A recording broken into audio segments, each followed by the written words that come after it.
तो अभी हम लोग सॉल्व करने वाले हैं IIT जैम 2025 केमिस्ट्री का क्वेश्चंस, और ये है question number 10।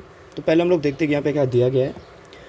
So they are asking that there are 3 figures given below which schematically represent variation of surface tension of 3 aqueous solutions with increasing concentration of each of the solutes. So we are given surfactant, sodium chloride and N-propanol. ठीक है, and they are what are we being asked? So हम लोग को पूछा जा रहा है कि match the figures with appropriate solutes and choose the correct option. ठीक है, तो this is the overview of whatever is given to us. Fine, so let's check. Okay, so now we are given surfactants, sodium chloride and propanol. To understand these concepts we need to take hold of what they typically mean. Fine, so first let us talk about the surfactants.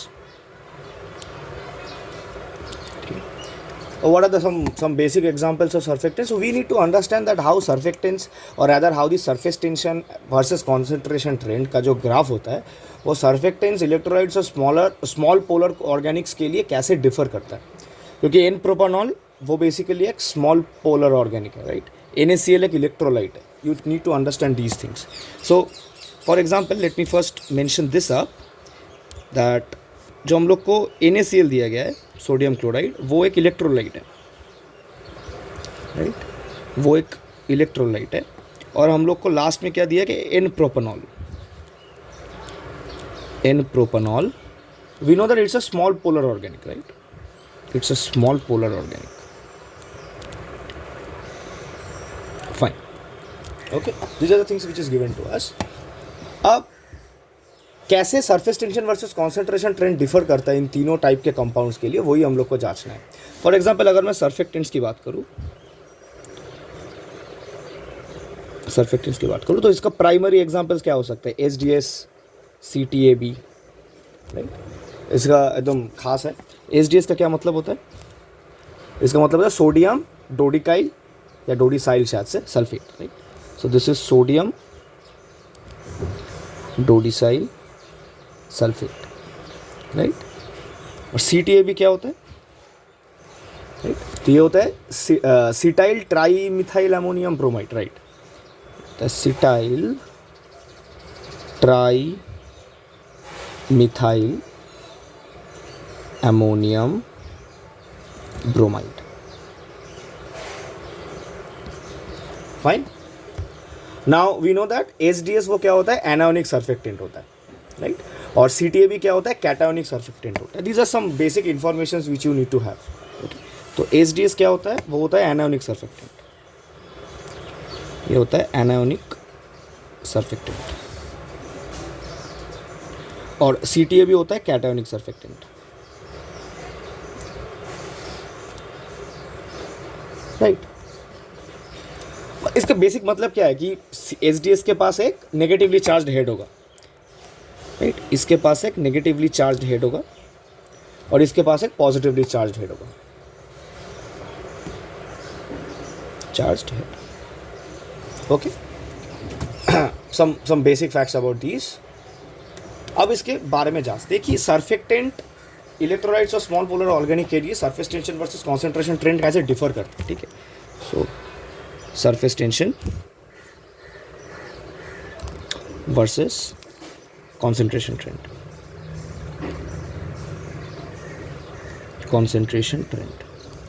ठीक है। तो पहला देखते हैं surfactants के लिए,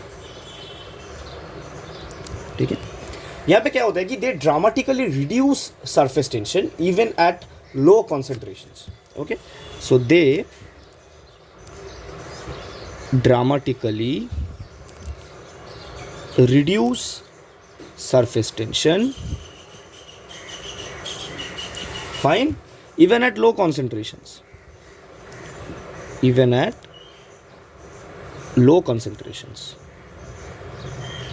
why is it so? क्योंकि air water interface का एड्जॉर्प्शन होता है, right. So I am not writing it anymore, I guess you guys are just listening to what I'm saying. So this happens due to adsorption, not absorption. You have to keep in mind about between the confusion between absorption and adsorption. So adsorption is a surface phenomenon, right? We know all these things. So due to adsorption at the air water interface, right? So this is why it happens, right? We know that. Yeah, fine. Let's continue. एक second. हाँ, सो surfactant के लिए जो curve दिया गया है, और rather जो कर्व होता है वो होता है कि एक इनिशियल ड्रॉप होता है, स्टीप इनिशियल ड्रॉप होता है.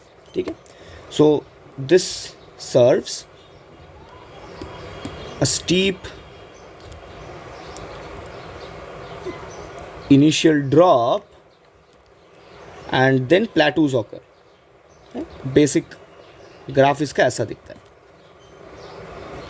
फाइन. इलेक्ट्रोलाइट्स के लिए क्या होगा? इलेक्ट्रोलाइट्स के लिए क्या होगा? ये सरफेस टेंशन को हल्का सा बढ़ा देता है. ठीक है, क्योंकि आयन हाइड्रेशन होता है जो कि डिसरप्ट हो जाता है इंटरफेशियल वाटर स्ट्रक्चर के लिए. ठीक है, तो मैं बोलना चाहता हूँ वो ये है कि दिस हैपन्स ड्यू टू, मैंने शायद उल्टा बोल दिया, सॉरी, वो फ्लो में ऐसा हो जाता है. Due to ion hydration disrupting interfacial water structure, right. This is the reason why इसका ये सरफेस टेंशन को स्लाइटली बढ़ा देता है. So it slightly increases surface tension,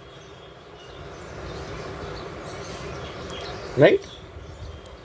okay, तो इसका कर्व कैसा होना चाहिए? Gradual rise, right. Gradual rise curve basics है. और लास्टली हम लोग देखते हैं कि स्मॉल पोलर ऑर्गेनिक्स के लिए क्या होना चाहिए. Small polar organics, what should we expect from small polar organics? They moderately reduce surface tension linearly, क्योंकि यहाँ पे weaker interfacial adsorption होता है. So due to weaker interfacial adsorption, chemistry पढ़ने के लिए बहुत सारे इंटरेस्टिंग टर्म्स पढ़ना पड़ेंगे. Interfacial adsorption, they moderately reduce surface tension. They moderately reduce surface tension, right?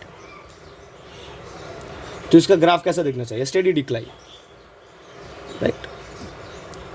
Steady decline ऐसा कर्व होना चाहिए इसका. अब बस मिलाने की ज़रूरत है कि क्या क्या हो रहा है हम लोग के पास. So if you go back to the option, figure 1 में क्या दिखा रहा है? फिगर 1 में दिखा रहा है कि हम लोग के पास एक स्टेडी लीनियर डिक्रीज है, right. Let us go back. तो फिगर 1 में हम लोग के पास एक स्टेडी लीनियर डिक्रीज है. इसका मतलब फिगर 1 किससे मैच होना चाहिए? स्मॉल पोलर ऑर्गेनिक के साथ, राइट. सो मेरा ऑप्शन डी ही एकमात्र दिख रहा है जहाँ पे पहले एन प्रोपानॉल है, तो मेरा ऑप्शन डी करेक्ट हो जाएगा. फाइन, खत्म. एक ही ऑप्शन देखना था, राइट.